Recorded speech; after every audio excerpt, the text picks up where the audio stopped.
got a little dicey there in the last 10 or so minutes. What was kind of the message in a couple of those timeouts when it was close?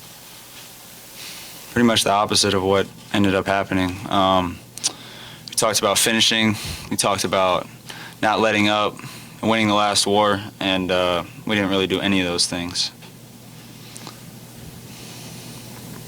Ryan, what was it like playing against that Jackson kid, the little guy that's so quick and made 3 layups, I think, in the last 30 I mean, I've known Christian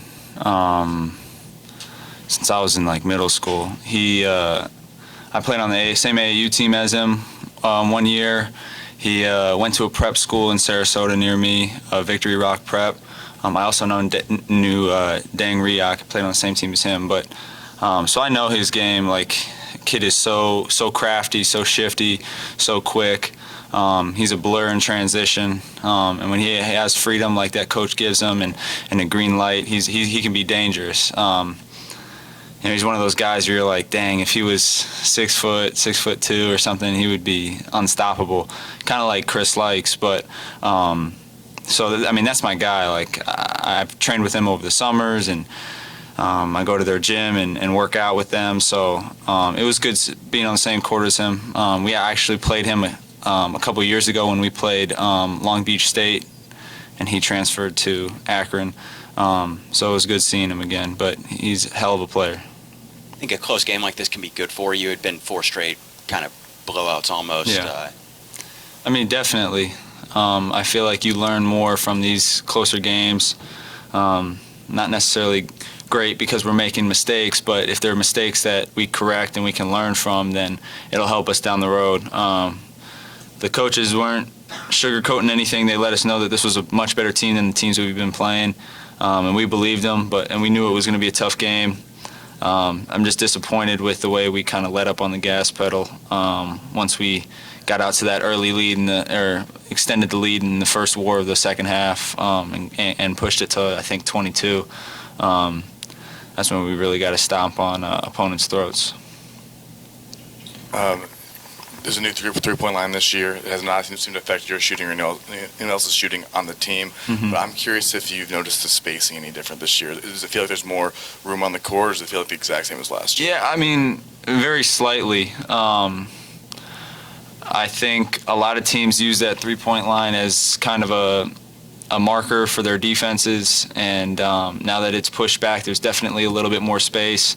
And I like that because, I mean, I feel very confident shooting well beyond that line. So you got to pick your poison. We got guys that can create things off the dribble. So if you don't want to help off on me, then they're going to have lanes. And if you do help out on me, then I can make you pay. So I really do like the extended three-point line. I feel like it hasn't really affected anybody on our team too much just because of the way we shoot the ball. Coach Mack said that what was happening offensively in the last 3 or 4 minutes with the missed shots and so forth affected you defensively. You agree with that? Yeah, that's one thing that we got to figure out. You know, when the ball's not going in the hole, we got to be the same team defensively. They can't get in our heads, and we can't, you know, you can have lapses or periods of time on offense when you're not hitting shots or you have some stagnant possessions, but you can never have those lapses on the defensive end, and we had too many.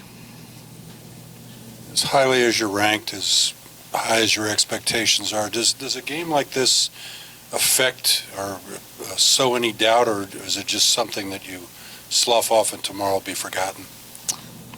I mean, a win's a win. I don't really care how we win. Obviously, we have things to learn, whether we have a 30-point blowout or a 1-point buzzer beater win. You know, we're going to have things to learn. So we know, being as highly ranked as we are, we're going to have a target on our back every night, and we're going to get the team's best every single night.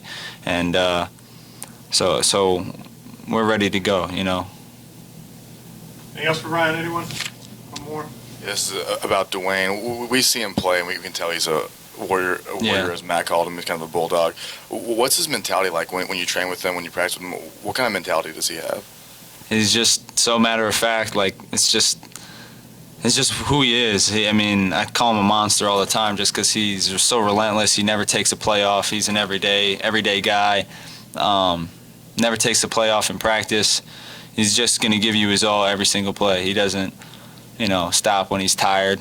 He just continues to go and go, and he's a yes man. So whatever coach needs, whether it's 10 rebounds, 20 points, 5 assists, like anything you need from Wayne, he's going to give it to you. He's going to do whatever he can to give it to you. I mean, he's one of my all-time favorite teammates in terms of who I've played with in my entire basketball career, just because he's willing to do all the little things that some people aren't willing to do to win. So you always need a guy like Dwayne on your team, a glue guy, just to keep everybody together, and he's a leader. So we love Wayne. Thank you, Brian.